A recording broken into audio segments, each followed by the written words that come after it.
Hey, thanks for joining me. Let's finish up Youngblood by Alan Moore, issue 2.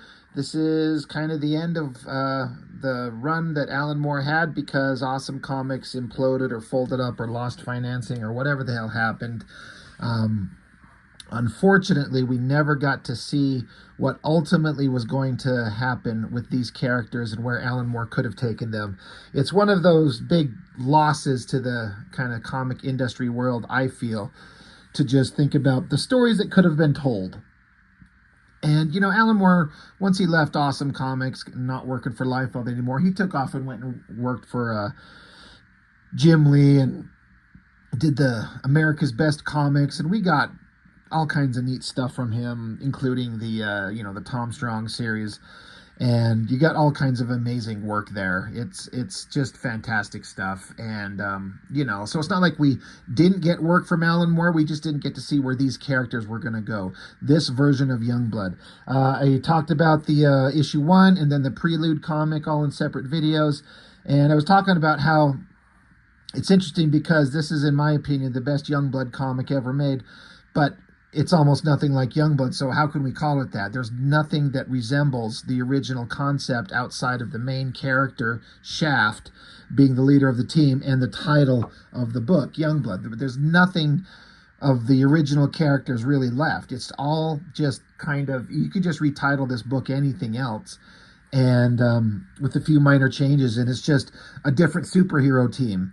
It's not Youngblood in any way that is, like I said, resembles the original concept, but it's so well done. The art is so competently and beautifully done, and the stories are both dramatic and funny and interesting and unique in the way that they're told.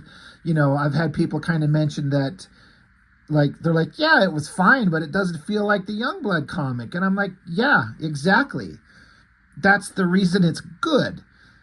I mean, if you want big muscly guys punching each other all the time after jumping out of jets and smashing through glass and punching each other some more and then screaming and punching, that's what you get in the other Youngblood series. And is that really a fulfilling experience that you take with you? You can just pick up any random issue of those old books and open it up and it's the same damn thing. Alan Moore was adding something different, and it's all personal preference and opinion on whether you like this or not, and that's fine. But I was having such a fun time with these books, and I'm really bummed out that it only went basically, 2.5 issues. And I mentioned last time that there was 6 months in between printing. I don't know why. This is August of '98. The other one, what did it say? If I could get it popped. Yeah, February. So, long break in between issues for whatever reason. But, they didn't lose any of their momentum in terms of quality. So it starts out with, it's a prologue, and one mysterious guy is talking to another guy. Now, we don't get to see, we get to see this old man here. But the guy that he's talking to, he's out of frame. He's always in silhouette. We don't know who he is. They're basically talking about superhumans or these creatures with powers and abilities that he's looking to recruit. They've got this lounge lizard character, this giant walking, talking lizard creature. This guy's saying he just escaped from this Miskatonic asylum, whatever that is. I think they mentioned that in the previous book. I didn't mention it, but Miskatonic. Does that word mean something? I don't know.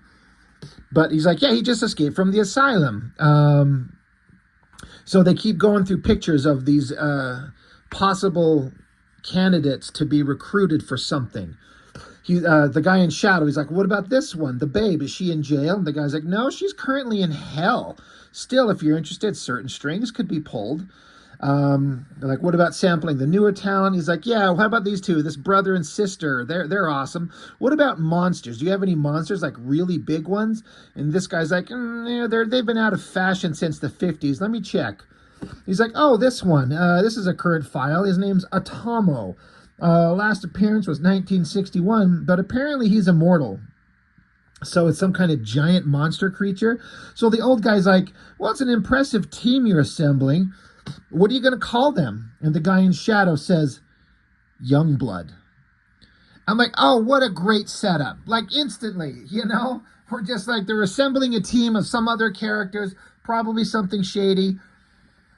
Who are they going to be? They're like Youngblood. Like, oh, all right. I mean, it's not like it's hyper complex, but it doesn't need to be hyper complex to be interesting. And that's the thing. I find this interesting.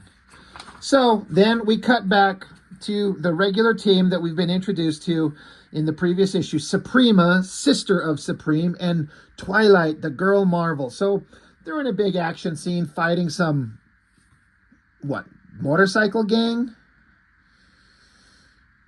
Just trying to see if there's anything. I mean, this guy's on a motorcycle. But either way, they're beating the shit out of all these bad guys, doing heroic stuff, stopping some kind of bad guys. I like this shot of this dude strung up on this streetlight. He's got his freaking handgun stuffed into his mouth. I mean, that's gotta hurt. So they're talking back and forth, just having conversations about stuff.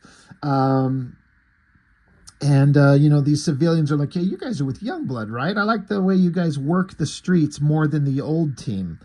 So, they're like, yeah, we're trying to do good. So they tuck their way down an alleyway for some reason. And as they're kind of having their conversation, Suprema's talking about how she doesn't know she's cut out for the modern superhero world. Suprema's a really interesting character, I think, because she's such a goody two-shoes relic of an older time with this vast, incredible power trying to live in a modern world. It's just kind of an interesting take on the character.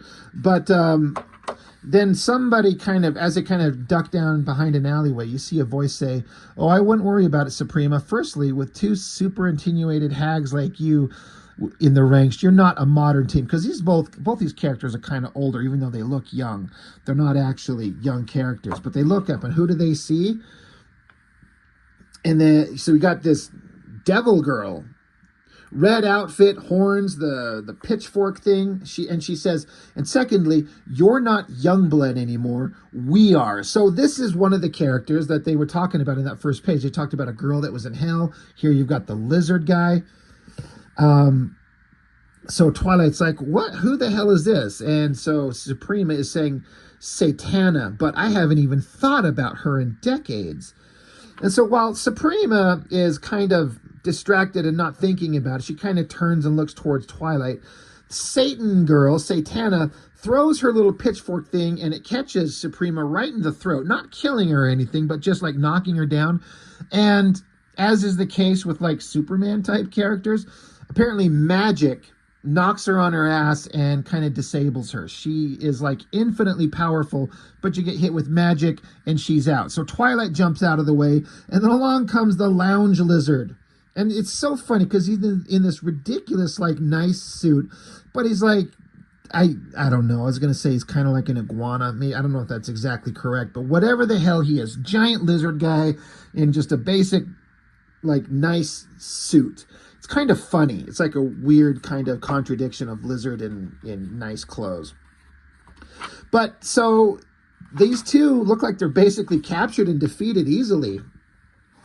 So they throw Twilight around, knock her ass out, talking about how, this new team, these bad guys they're awesome, and we defeated them, and off we go. So they, I'm like, oh yeah, all right, sorry. Twilight, she's over the shoulder of the lizard guy, and I like how the Satana girl, like, throws Suprema on top of her pitchfork and then rides her like a frickin' horse and just rockets out of there with, like, hell flame coming out of the back of it. So, taken out super quickly, super easily. Okay, this is, we're on, page 4? No, like page 6. Like, we're just right at the beginning of the book, jumping right into the whimsical fun adventure. Now we're on to Doc Rocket and Johnny Panic. Doc Rocket is the super speedster girl of the book, and they've demonstrated in the previous story just how fast she is, and how Alan Moore depicts in the story, and how the artist Steve Skroce visually shows her speed. It's so dang good. I love it. I love this drawing of her. And basically what's going on is Johnny Panic, the guy who can create holograms of himself that are very believable. There's dozens, if not hundreds, of holographic images of him all over this mansion where they live. And it's showing Doc Rocket here, Speedster Girl, zipping around super fast, checking them all out, trying to see which one of them is the real one or not. And all these little versions of Johnny Panic are doing all these weird things. He's like getting fed grapes over here by another version of himself. There's a version of the two of them up here on the upper level making out. Like, it's funny. And then through it all are these little images of the girl just zipping around trying to find him. But, and she admits, she says, you know, this effect you do is really clever. It's pretty smart. And she says, it doesn't matter how many false images you can distract me with. She can check them all out in a microsecond. And she also says, I can see the flickers of the holograms at hyper speed, so you're not hiding from me. So she's telling him, like, this is a good trick that would work against anybody else, but not me. So she finds out where he's at. So it's just kind of like a little practice thing that they're doing, and a fun way to kind of demonstrate their powers, give you an idea of who the characters are, and just kind of introduce them in the book.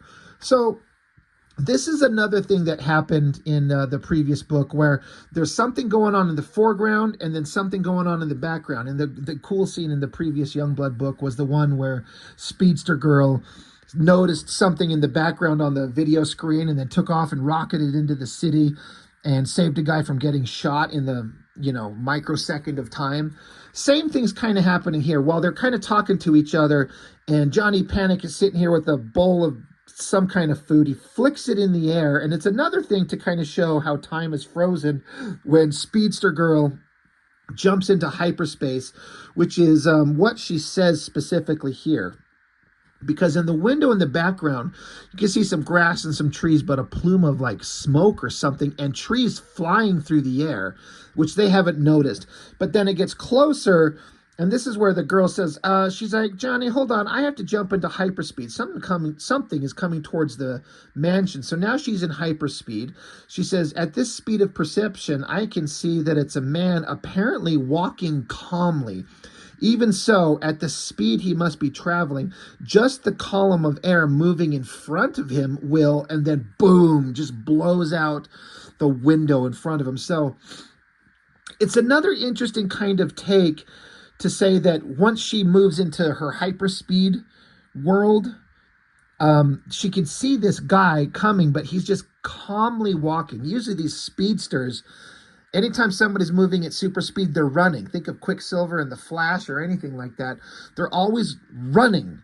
But she's like, no, this guy's moving at hyper speed, but he's just walking calmly. Just a casual stroll, but at hyper speed. That's a unique thing I've never seen before. And so, and she says the column of air in front of him, you know, shatters out the wall. And stupid Johnny Panic, he's not stupid, he just has no perception.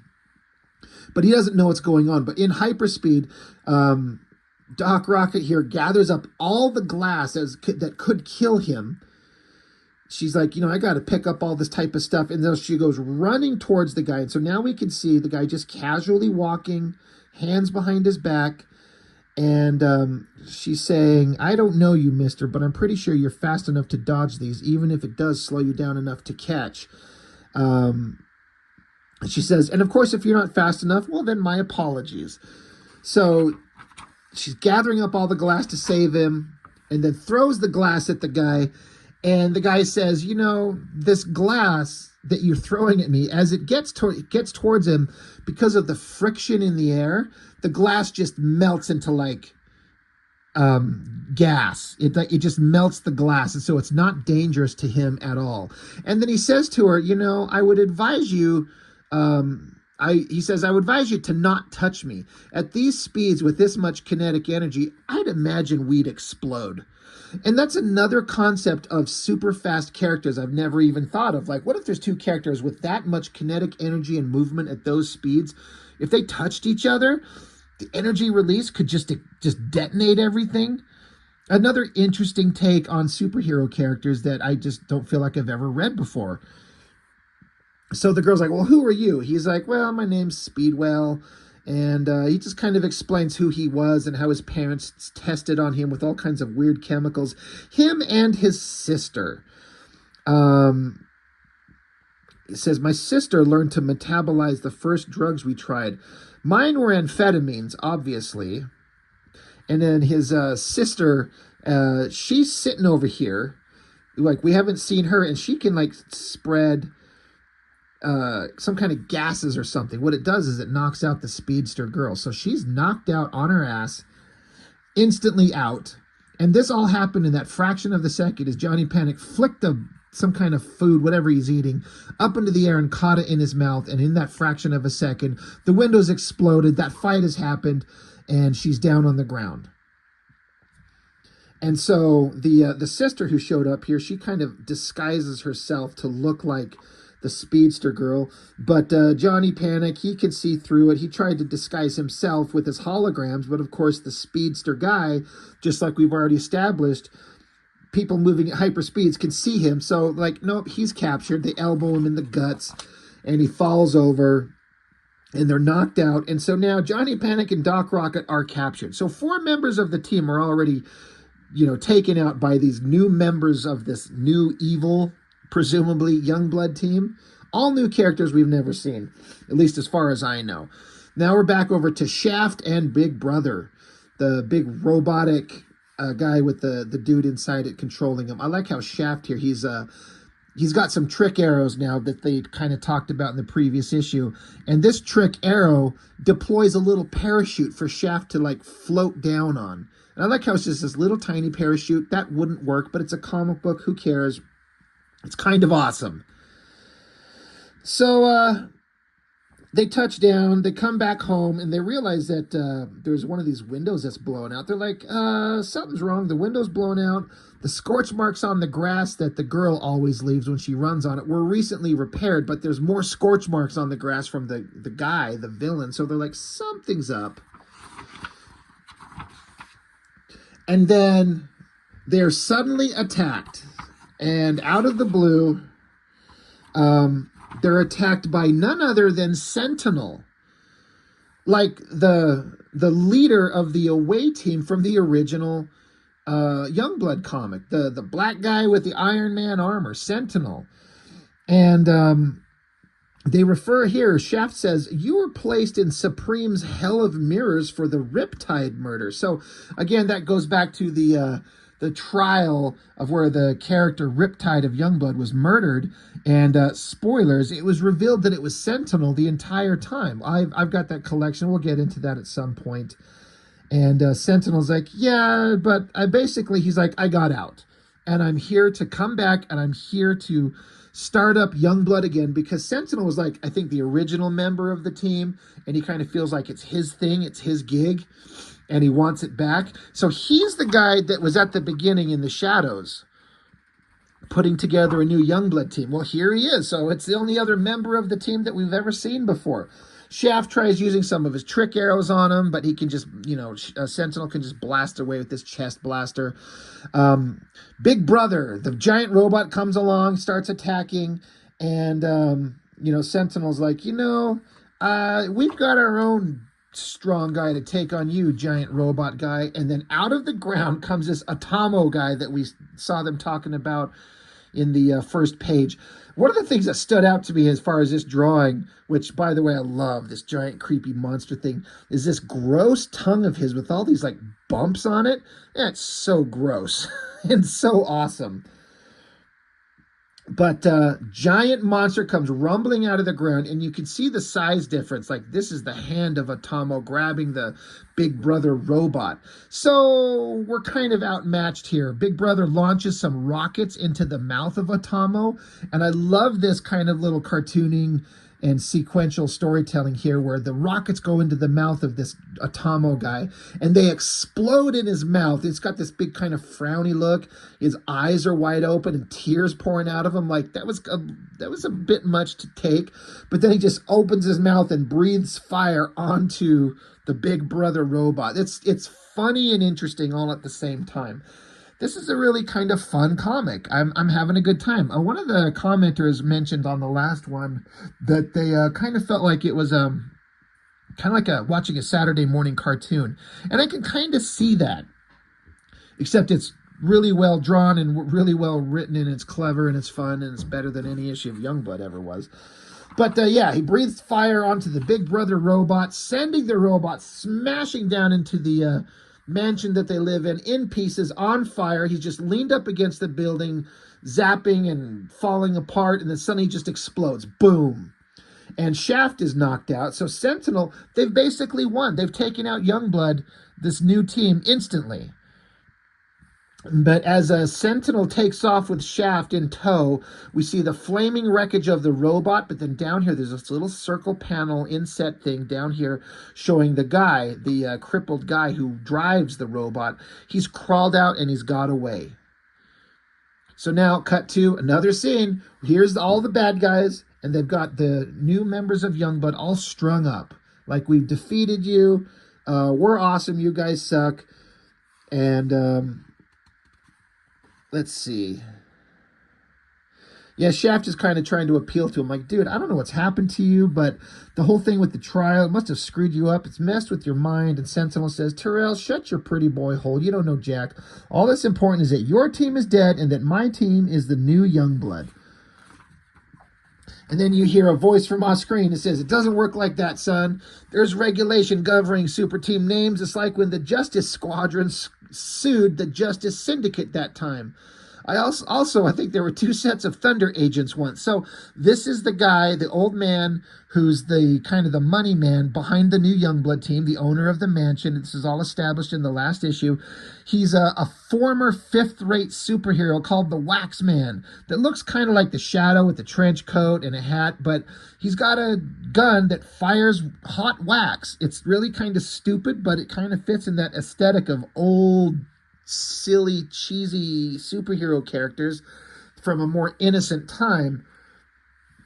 But, Shaft is strung up, and he's telling Johnny Panic, the guy who could create holograms, Shaft is like, good work, man. Your hologram's going to distract them. Maybe we can get loose. And Johnny Panic's like, dude, those guys took all my technology. I don't have any holograms. And they're like, oh, shit, you mean that's actually the guy?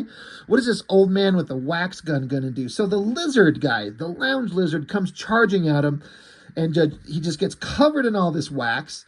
So while there is a distraction, yes, they start breaking away. Twilight kicks her feet up to what she's trying to do is they've got Suprema. She's still got the Satanist spike thing around her neck, robbing her of her powers. That's the only way you'd keep Suprema down. This was an interesting and odd choice that Steve Skroce did, where this panel where the girl, Twilight, is kicking her feet up to pull the trident thing away from Suprema, the whole panel is twisted on its side. Like, it would be like this, if you can see what I'm talking about. This is how it should be. Why he chose to illustrate it this way, I'm not sure. It's an odd choice, but whatever. But, yeah, they pull the spike out of her. Twilight's like, got it. And then you hear Suprema kind of get a little bit of consciousness. She kind of just grunts away. She's like, ugh, Meanwhile, out in the hallway, the Wax Man, he's been easily captured. And then they're like, hey, did you hear something? I hear something. And then suddenly, giant robotic fist punches through the wall, smashing it open. And they're like, holy shit, it's that robot thing. They're like, I thought we took out the robot thing. And the robot guy, he's like, nah, you messed up middle brother. Because they're a bunch of robots of different sizes. There's smallest brother, there's middle brother, there's biggest brother. He's like, you messed up middle brother pretty bad, but these boys got escape hatches. I was able to crawl to my lab. Crawling doesn't improve my temper, obviously. So he got into one of the bigger robots. Awesome. He's showing up. He's pissed. And one of the funnier things that, again, they threw in here, I wonder if this was a Alan Moore's suggestion or a Steve Scrose. But if you look at the close-up of the face of this, the robot thing here, out of his nostrils lowers down like a machine gun that's firing at Sentinel. And you can see that. There's my freaking fingernail, so you can see how small this drawing is. But it's just a subtle little thing. But you got to mount weapons on these things, and why not have weapons drop out of their nose? Like when you've got like a face on this robot. That's funny. But, so robot guy shows up, starts attacking. Satana, she's like, I thought this escapade was worth leaving hell for. I'd best get my purgatorial pitchfork and deal with this behemoth. But then she looks behind her and we see Suprema, who's back on her feet, and she's bent the shit out of her weapon, her pitchfork, so presumably not worth anything anymore. And then you see an outside of this mansion place, and Suprema's punched Satana through the wall, and then we see Atomo. He's just sitting outside, just casually sitting on his ass with his weird little underwear things on.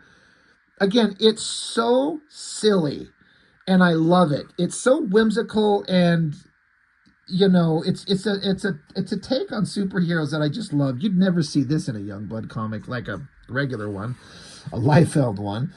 But yeah, smacks her through the wall. Atomo's just sitting there like, huh? What? And then, splash page of Biggest Brother. Now he's in a robot mech suit big enough to take on Atomo, and he's punching the shit out of him right in his face. Like, Atomo's freaking eye is like gushing out, spraying blood everywhere. And again, in another kind of scene showing the Speed characters, you've got Doc Rocket and whatever the fuck, the Speedwell, this other new Speed character.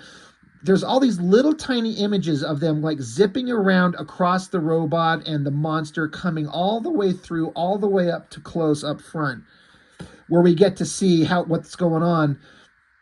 And Doc Rocket basically is saying, you know, you were wrong about us exploding if I hit you. As long as I match your speed, our kinetic energy will just cancel each other out.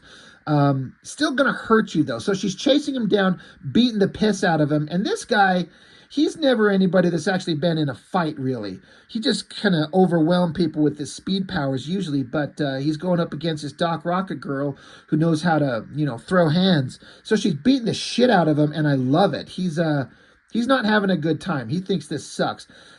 Sentinel's down here trying to regroup with Satana, and they're like, we have to get out of here. We have to leave right now. We're getting overmatched. So Satana is able to raise a wall of fire to distract them, and then all the bad guys jump into this giant hole that the Atomo guy had dug to get here. They all dive into the hole and take off, and then it seals up behind them because Satana is fusing the ground under them.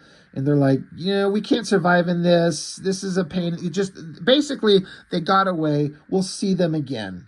We'll have to settle for a standoff, that it says. And and then the old guy, the money man, the former wax man who showed up to help them, he's sitting there still shooting his wax gun over the lounge lizard who didn't get away. Everyone got away but the lizard. And Waxman is saying, he's like, and in case anyone was wondering, I'm responsible for the only catch of the day. So, you know, everyone kind of makes fun of him, but guess what? He's the only one who actually caught one of the bad guys. So bad Youngblood team escapes. Good Youngblood team kind of rallied and won. Love this shot. I just keep coming back to this giant punching shot of the Atomo guy getting socked in the face. It's so great. Yeah, but bad guys run away. And then we cut to the lounge lizard, the one who got caught. He's in basically it's like an Arkham Asylum kind of place. And he's been telling his story to someone who's listening. And it's this guy. And basically, they're like setting up future conflicts to come. And this guy, I mean, he's kind of got like a Joker vibe in a way. That's kind of how I read this. But, you know, there's that new Youngblood team out there. But, you know, we got evil plans to come, which we never, ever get to see. So, again, I know I kind of hype these up. I get overly excited about it when I just freaking love these things. And, you know, if you've never seen these before and you kind of get the basic gist of what I'm talking about, you might be like, okay, yeah, that was fine, but what's the big fucking deal, Rob? Well, again, it just comes down to personal taste and interest. I like big, exciting art in comics, like all those old Image comic stuff. I collected them for a reason, and I still appreciate most of them for the most part. But at a certain point, I was kind of realizing that I was kind of getting sick of them because it's a hollow reading experience. There's no substantive kind of meaning behind the stories. It's just mindless punching. And then you get something like this that is such clever writing and pacing and storytelling. It's simple, but it's more complicated than anything any of those other guys were doing. There's such a brains behind the simplicity. And that's what I love. That's what I really dig about these. So, yeah, I'm a huge fan of these things. And it's just a damn shame that we didn't get more. It's just these 2 issues. And I think, like I said, there's another issue. It's not like it's issue 3. I don't think it's like a few pages drawn by Steve Skroce. And then I think Dan Fraga took over and gave like half-ass story. I think this guy is involved in it. But and then it went nowhere. And it's just done. It's over. And it sucks. I just would love to see more of this stuff. I mean, sure, that's fine, but not really great. Rejects, it's one of the few Liefeld books I actually was like really excited for and really enjoyed. And again, went 1 issue and then another half issue, and then that was it. And that's one thing that, like, in fantasy world, me, Rob Norton, wishes that Rob Liefeld would hire him to draw Rejects. That story I would like to see continued. Coven was fun. I like that. And then I really enjoyed this as an artist as a kid, looking at these penciled pages that Steve Skroce was doing. I would look at these when I was younger. I'm like, I don't understand how anybody could pencil pages this clean and this nice with that much skill and talent. It's so good. But yeah, Youngblood number 3 never happened. Look at that. And then you come to this thing, The Mark, and it's just a dude raising his hand in the air. Doing what? And it never became anything. So fucking stupid. But yeah, Alan Moore, Youngblood. Unfortunately, that's it. There's nothing more to say about him. That's done. It's over. It's just a hint at the awesomeness that could have come, and we never got. I've said before, I think, when I was talking about this one, I believe I was saying how I'm sure Alan Moore wrote more scripts. I bet you these stories are out there. It's just, I mean, how do we ever get to see them? I wish they'd release it so we could read the stories and at least see what was going to happen. I'd love to read some Alan Moore scripts, especially on these Youngblood characters. And then it'd be nice to see them drawn, but that requires an investment of paying somebody, and how you're going to do that. It's one of those things where I feel like the material's out there somewhere. I bet you Alan Moore's scripts for these books, like continuing, are out there.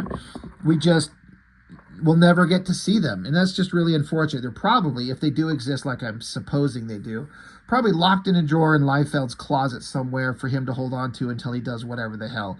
But it's just kind of a shame. There was some really fun comic books that were made here, and there could have been a lot more fun to be seen, and we never will. We'll never get to see it.